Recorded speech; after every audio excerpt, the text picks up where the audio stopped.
Hello नमस्कार। तर हे काय आहे, तर हे माझ्या आईचं प्रेम आहे, बघून घ्या। आई बाप जिवंत असे प्रेम तर मुलीची बॅग कधीही खाली येत नाही। काही ना काहीतरी आई देतेच मुलीला, आणि आई वडिला इतकी माया कोणीही करू शकत नाही या जगात, तर नाहीच नाही।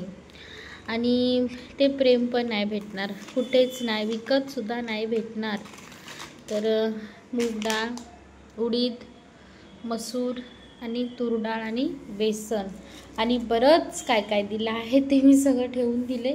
पण हे आता मी ठेवून देणार होते ना डब्यामध्ये, तर म्हणलं एक छोटासा ब्लॉग बनवायलाच पाहिजे की आईची माया किती असते। आई वडील आज जिवंत असे प्रेम तर आपल्याला कोणत्याच गोष्टीचं टेन्शन नसतं बरं का।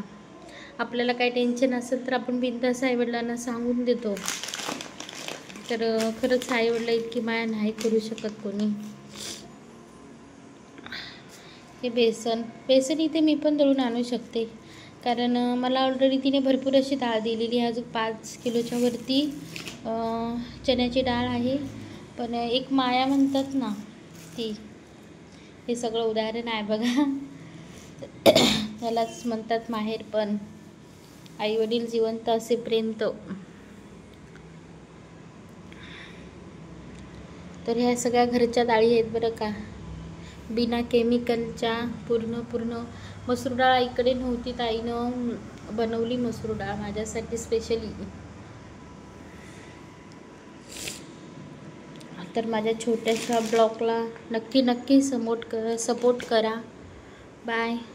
आणि मेन म्हणजे आईची माया खूप खूप खूप असते, तिचा अंत नसतो। किती प्रेम, किती माया, किती जिव्हाळा सांगू शकत नाही आपण।